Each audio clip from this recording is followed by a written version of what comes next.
Hello and welcome back to another episode of the Collective Clicks podcast. This is your host, Brandon Bateman, and today I'm joined by Garrett Cragen, I don't even know what we call him, our professional marketer internally, one of the best paid ads geniuses I know. We're going to talk all about the metrics that you're measuring campaigns by and how those can mislead you.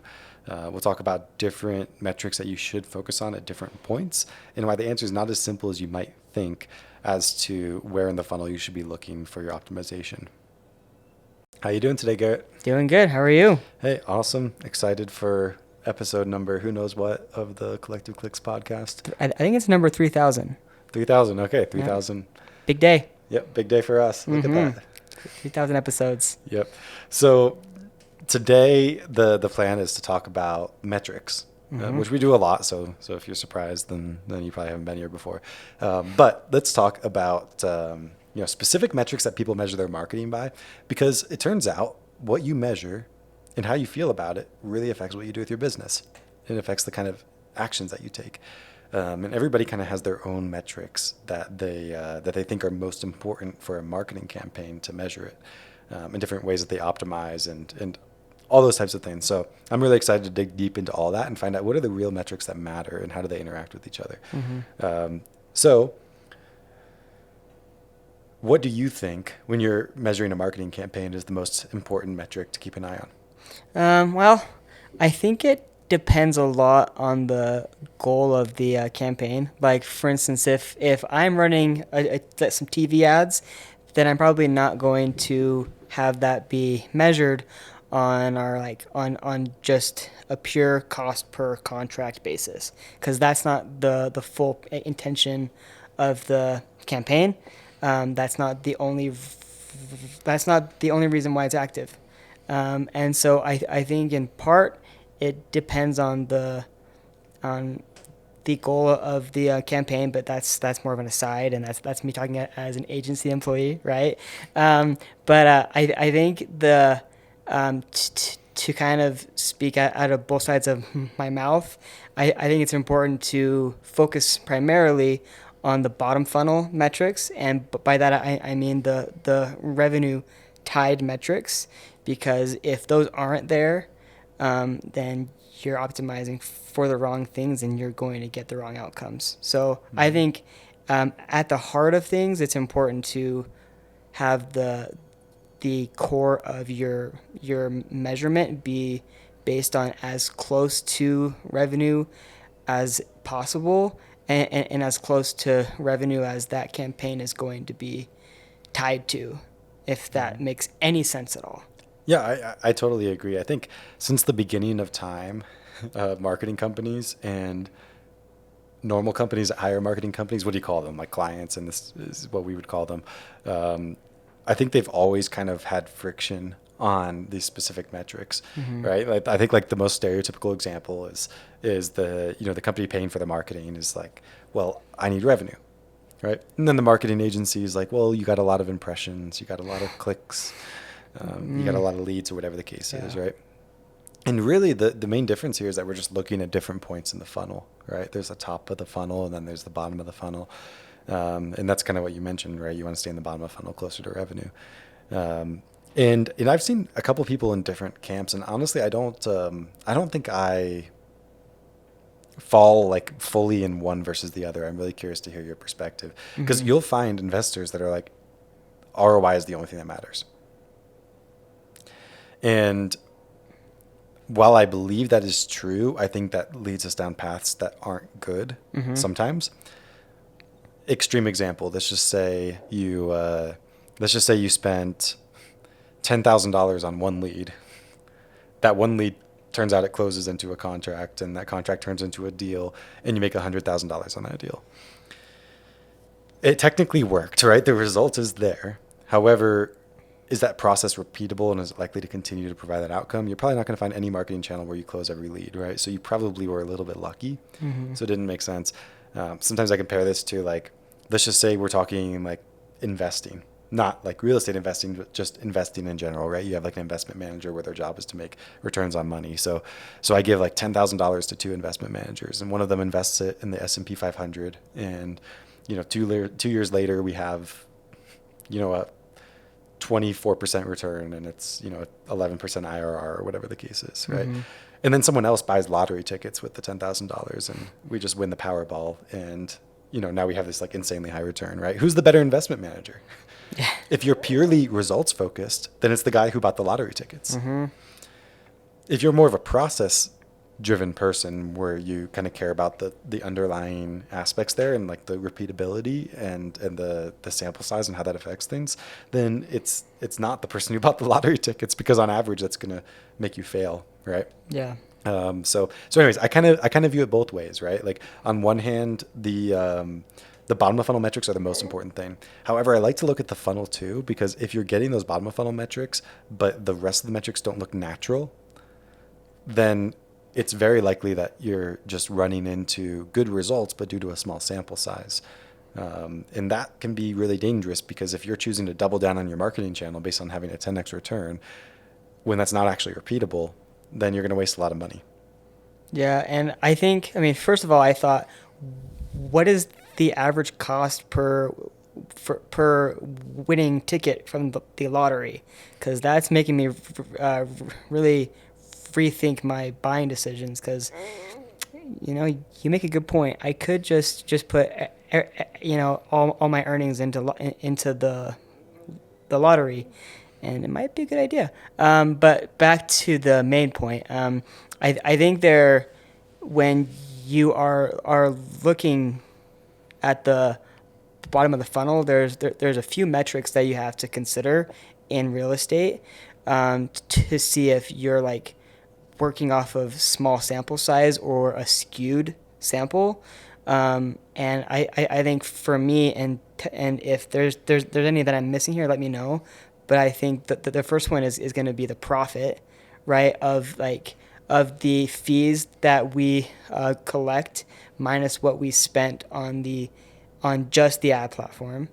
The second is going to be the cost per deal, which is not going to take into account the the difference in value of those deals. And then the third is the appointment to deal ratio. And I think if any of those three seems off, then you probably need to look a little bit higher in the funnel to see if, like, as that campaign runs longer, are those going to hold steady? And so you kind of have to look at the efficiency, the net, and the volume of your funnel to kind of get a really good idea of the full story. Because I can have like uh, like $1,000 cost per deal, but my spreads are 5,000 each, and that's not a win. But if I have, like, the inverse and have huge deal spreads, but those deals cost a bit more, that can be a win still. And so you kind of have to look at all of those metrics when assessing the campaign. And if, like you said, if those don't look very like real and predictable, then you probably need to look further up the funnel. Yeah. What about, so really common talked about metric. This is probably the single metric that we're asked most about when people Mm-hmm. are talking to us in our sales process, which it makes me a little bit upset that it's the most common metric asked about because I don't think spoiler, I don't think it's the most important one. Mm-hmm. But what about cost per lead? Mm-hmm. Famous metric. Yeah. So I, it's kind of a, so with cost per lead, there's a lot that you can control, which is the bulk of what we talk about on this podcast, right? Like things that you can do in your marketing to bring down your cost per lead and bring up the quality. Things like better keywords, better ad copy, better tracking, better page performance. All of those things can impact your cost per lead, but there's a lot that you can't control about your cost per lead that's very market driven, not marketing driven. Things like the size of the area you're targeting, the channel that you're working in, uh, the number of other investors in your market, there's a lot that you can't control and that you can't predict. So if you base your marketing on just cost per lead, that doesn't take into account the lower stages of the funnel as far as how are those leads going to turn into appointments, how are those appointments going to close, and what's the deal spread of those contracts. And if you're just looking at cost per lead, then you're going to basically always choose the channels that have the lowest cost per lead and don't always have the best deal spreads, don't always have the best motivation, or don't have the fastest cash cycles. So I think that's probably worth considering when looking at what seems like the golden standard of metrics, when it misses a lot of the deeper gray area that probably needs to be considered. Yeah, it's a really nuanced metric too because everybody defines lead differently. Mm-hmm. I've noticed I've had a few conversations with investors recently where like there are like five different metrics that were pretty much used interchangeably throughout the entire conversation. Yeah. And it creates a lot of confusion because we're not talking about the same things, right? So I firmly believe that we need to like have some type of standard of what do different things mean because it creates so many communication issues. And I've noticed like the same person will say lead but mean a different thing each time they say it. Mm-hmm. Like, oh, in this case, I'm talking about like leads that are like really good that I can have an appointment with. Yeah. And in this other case, I'm talking about like like Leads that real answer the leads. phone. My favorite word is real leads. Like, what Uh-huh. does that mean? Yeah. There's so many different like that could be defined like 10 different ways. A person, an actual human being. Yes. But some leads aren't, quote unquote real leads for a whole Uh-huh. bunch of different reasons. Yeah. And I think people generally fall into two camps and I don't like the two camps. I think there's like a middle ground that makes sense where like there's on one side you have the like really lead cost focused where it's all about getting a lead at the right cost. And then on the other side, you have this like quality focus where it's like, I don't care what it costs. I just want quality leads. Mm-hmm. What I've noticed about every one of the people that's ever said that is they really care about what it costs too. Yeah. Someone brought it up to me recently. They said they heard it on a podcast. If you want Ferrari deals, you got to pay for Ferrari leads. What do you think about that? I mean, I think it sounds really good on the surface, and it's a great phrase, and I think there is some truth to it. Where like if you want to get above market value, you can't pay like well, and that's probably like a bad way of phrasing it for our audience, but like if you're wanting high quality leads, you have to be willing to pay at least what other people are willing to pay for it.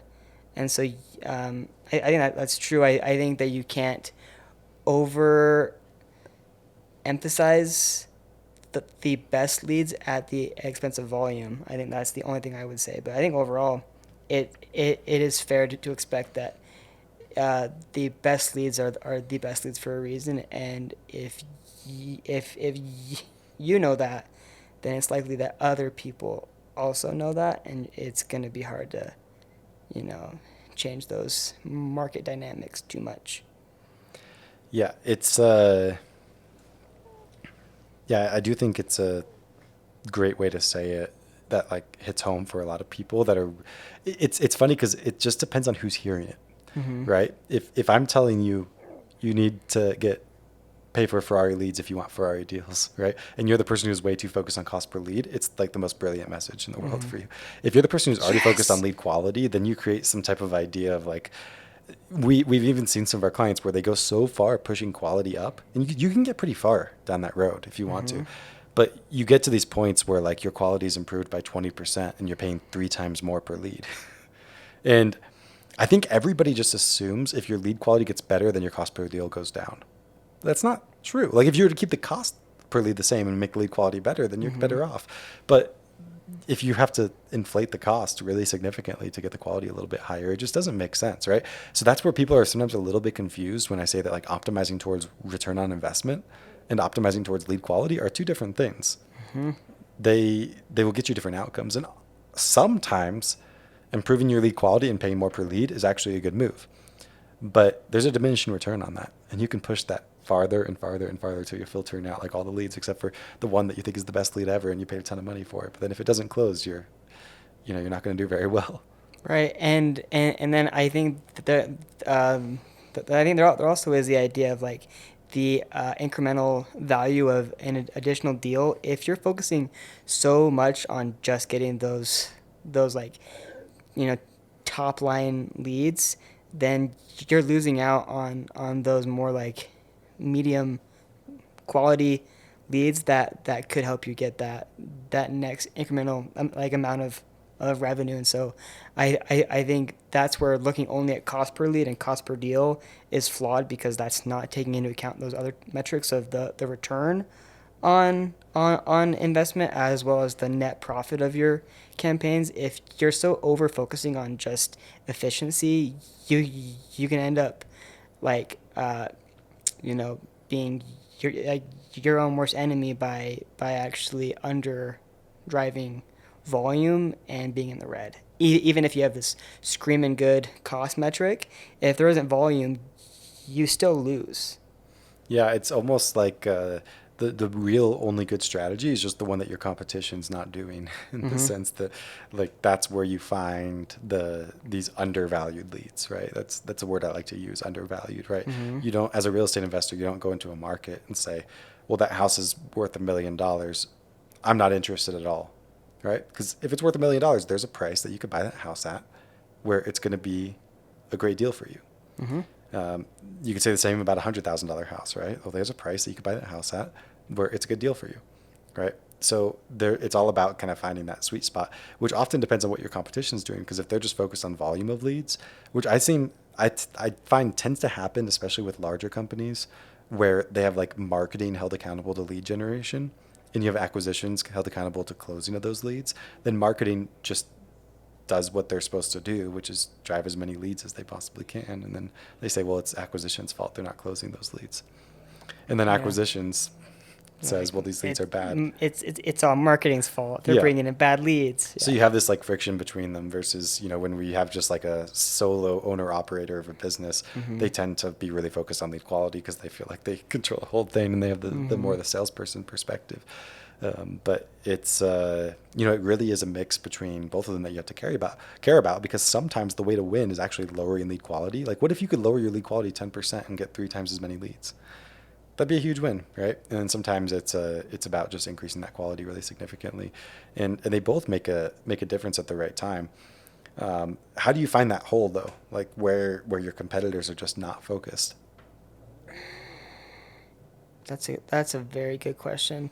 If we're speaking more to PPC, because I think that's probably where our audience cares more, it's all about finding those keywords that you are seeing um, a better cost per click and a better uh, return than your average. And I think that comes down not only to your average, but benchmarks for your market and for your area, which if you want those benchmarks, they are found with us.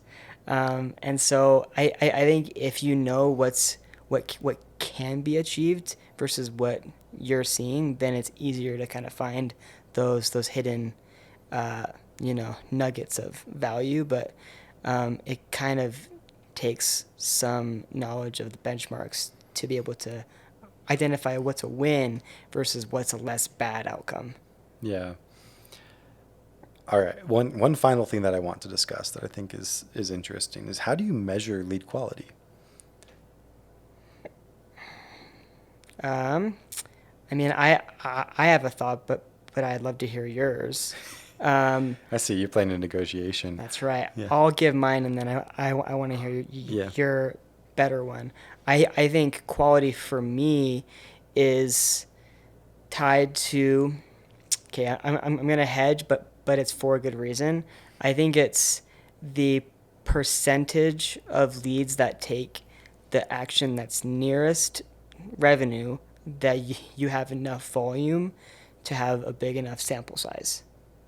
Yes, I That's follow that. I'm not sure anybody that's else what I would followed say. that, but So I so followed that. let's say that each month you get two deals, right? It's very hard to use like leads to a deal as your like number for quality, because let's say there's a third deal that comes through and it's your next lead, then all of a sudden that looks like a killer metric. But there's not enough sample size to have that be meaningful. So that's why I would say the lowest funnel metric that you have enough, and again, enough is so subjective. Sorry, I'm a marketer, so it's always going to be, it depends. But I think Yeah. that's kind of the number is like whichever stage in the funnel that's going to be least impacted by the next lead being that action is probably where I would use to gauge quality. Does that make sense at all? Oh, it absolutely does. Okay, It's the concept of measure as deep in the funnel as you can with a relevant sample size.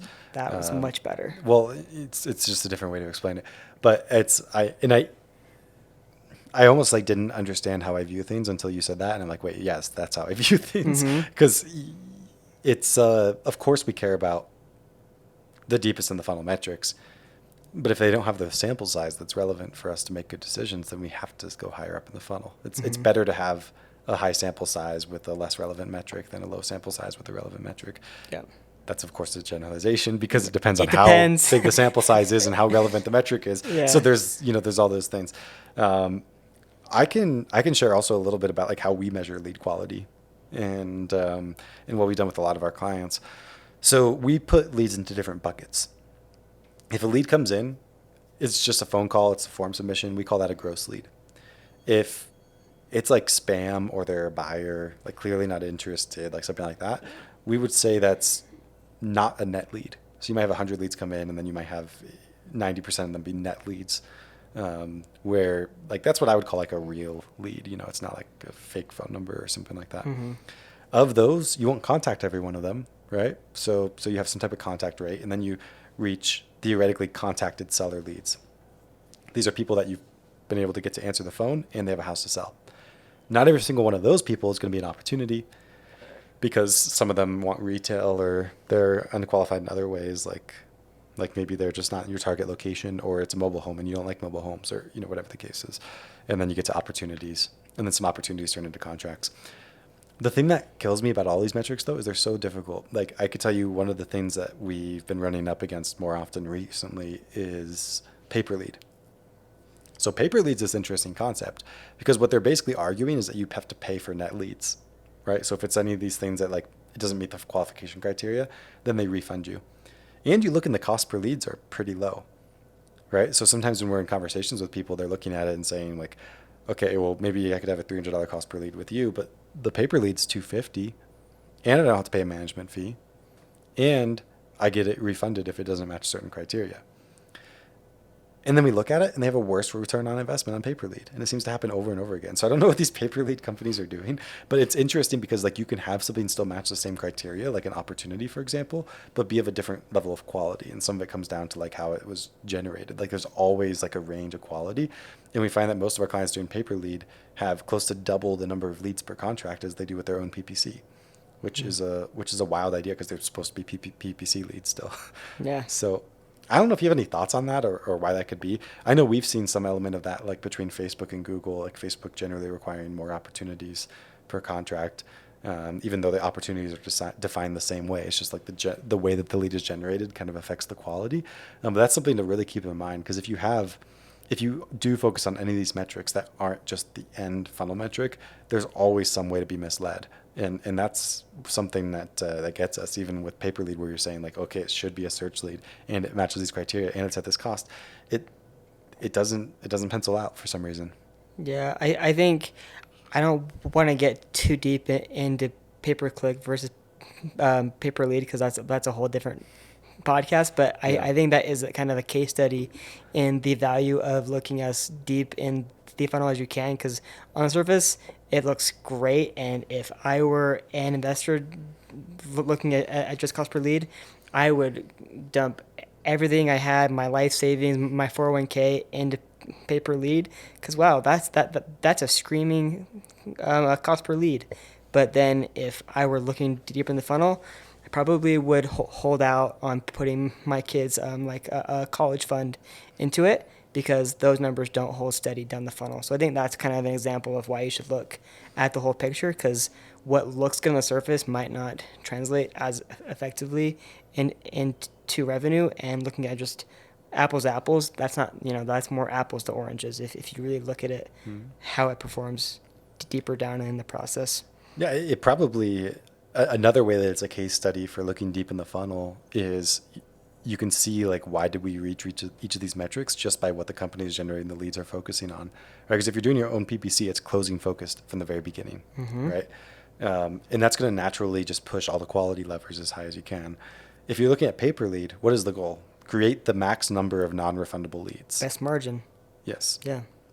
Which, I mean, you can't blame pay per lead for that, but I think that's a flaw with the model, right? Where like pay per lead, their goal is to sell these leads for as expensive as possible and not get refunds, and like it's the only way to be profitable, and they don't have great margins, Yeah. even in the best of scenarios. So I'm not like talking dirt about pay per lead companies, but it's some like aspect of just how the agreement is structured that just naturally leads to an optimization point higher up in the funnel. Anytime you have a higher up in the funnel optimization point, you can expect a lower quality. Yeah. Any last words? No, I think that this was a great summary of how to analyze data. I hope I didn't like speak in riddles in this episode. You marketers with your riddle A speak. bunch of jargon to confuse the masses. That's me. Yeah, you just confuse them into spending more money with you, right? Is that how marketing companies work? Yes, exactly. We optimize for up in the funnel, right? Yes, up in the funnel of confusion. That's right. Yes, it's been awesome. Hope this episode has value for everybody listening as well. And I will see you next time.